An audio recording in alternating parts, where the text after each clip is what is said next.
참 한심한 노조라. 인수 위로금 달라. 어디 이야기일까요? 맞습니다. 대우조선에 대한 이야기입니다. 대우조선이 말입니다. 예, 한화가 인수를 했으니까 그동안의 구성원들의 노고에 대한 격려 방안으로 인수 위로금을 달라는 이야기예요.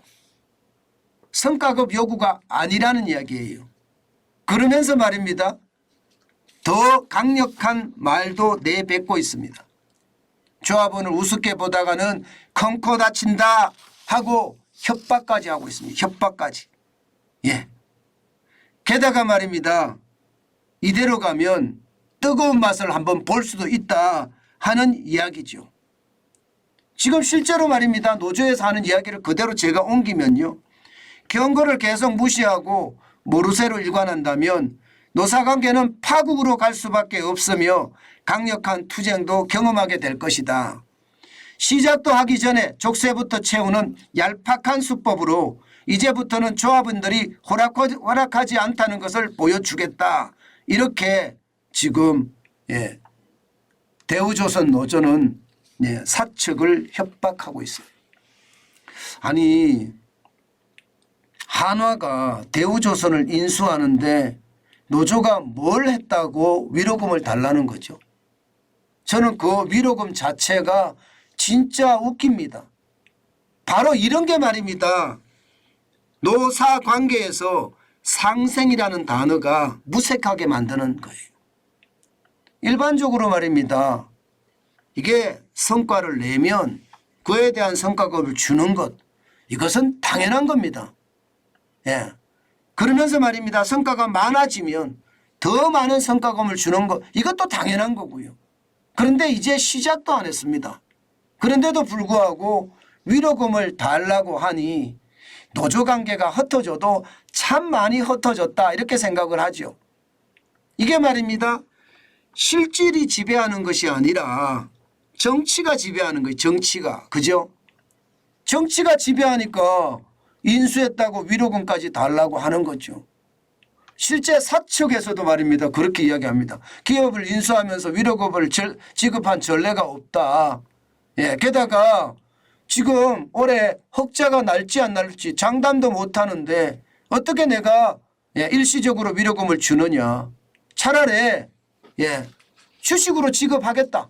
주식인데 그냥 주식이 아니라 성과를 내면 그야 합당한 주식을 주겠다. 예를 들어서 이런 거거든요.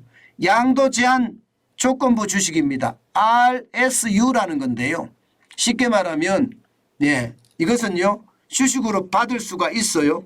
근데 양도 제한이잖아요. 그러면 뭐 2년이든 3년이든 제한을 걸어 놓습니다. 제한을 걸어 놓은 다음에 주식을 팔 수가 있어요.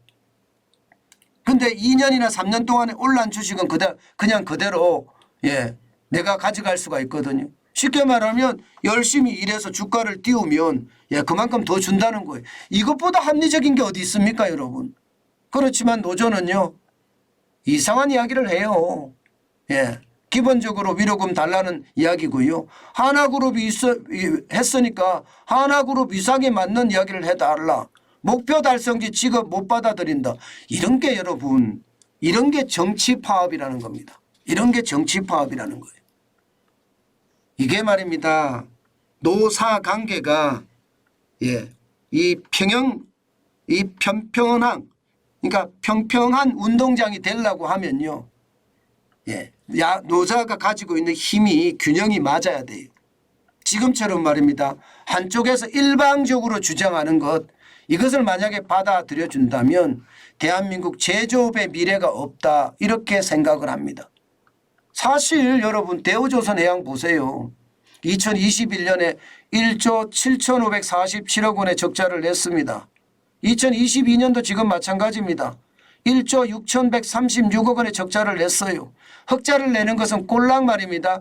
2019년에 2,928억 원, 2020년에 1,534억 원의 흑자를 낸 게 다예요. 이것도 영업이익이 그렇습니다. 영업이익이.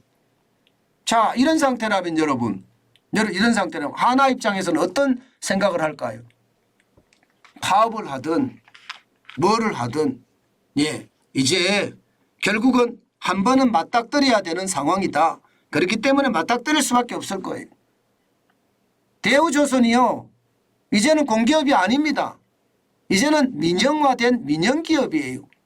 예, 옛날처럼 돈 달라고 파업하고 떼쓰고 이런다고 해서 해결될 문제가 아니에요.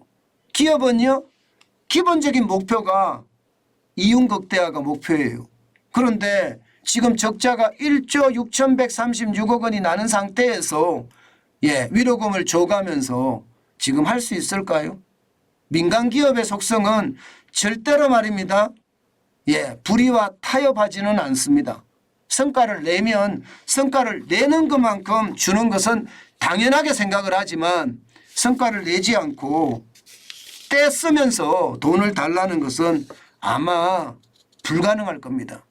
대우조선이 민영화가 됐기 때문에 그만큼 이제 쉽지 않은 겁니다. 파업하겠죠. 또 난리를 치겠죠. 우리나라 노조라는 게 그렇잖아요.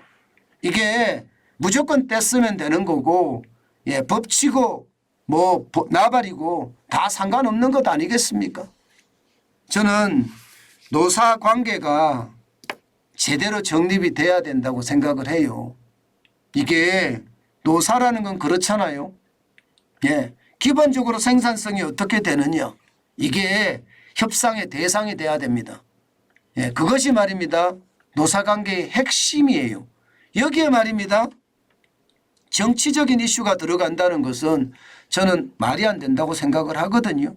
그런 말이 안 되는 게 우리나라 노사관계가 현실이라는 겁니다. 저는 그래서 말입니다, 조선 주식들 잘 보지도 않습니다. 실제로 보면 대우조선해양을 하나가 인수하고 나서 주가가 굉장히 많이 올라갔습니다. 2023년 3월 9일에 22,250원이 29,800원까지 올라갔거든요. 이제 노사가 시작이 됐으니까 아마 떨어질 겁니다. 아마. 현재 25,250원까지 떨어졌으니까 또 떨어질 거예요. 제가 여러분들에게 조선이 전 세계에서 우리가 1등인데 왜 제조업 하면서 당신은 말이야 조선에 대한 주식에 대한 이야기를 안 하는 거야. 그런 이야기를 저에게 하시는 분들이 많거든요. 바로 이런 것 때문에 노사관계. 현대차 주식도 저는 마찬가지라고 계속 이야기하고 있죠. 현대차도 노사관계 이게 틀이 워낙 말입니다. 엉클어져 있기 때문에 이것은요 결국 말입니다. 기업의 성장에 큰 말입니다. 절벽이 될 겁니다. 물론 바뀔 거예요. 저는 시간이 지나고 쉽게 말하면 586 세대들이 이제 떠나가면 대한민국도 분명히 바뀔 겁니다. 여러분에게 제가 말씀드린 거 기억납니다. 1984년에 제가 대학만 들어갔을 때만 하더라도 공부는 안 하고 맨날 데모만 했거든요. 그러던 것이 군대 갔다 제대를 하니까요. 1988년에 제대를 했는데 대학이 완전히 변했더라고요. 이제는 취직해야 된다. 이 생각에 전부 다 머리 싸매고 도서관에서 공부하는 모습 봤거든요. 아마 그 시기가 올 겁니다. 시간이 좀 늦게 걸리기는 하는데요. 분명히 그 시기가 올 거예요. 그러면 586에 어떤 말도 안 되는 떼쓰기도 이제 없어질 거고요. 그때쯤 되면 저도 한 번쯤 뭐 조선이든 자동차든 생각해 볼 생각입니다. 물론 그때까지 조선이나 자동차가 살아있다면 말입니다. 어쨌든 여러분 저는 늘 볼 때마다 이게 노조가 강한 쪽은 쳐다보지도 않습니다. 그게 굉장히 회사의 성장에 걸림돌이 되기 때문입니다.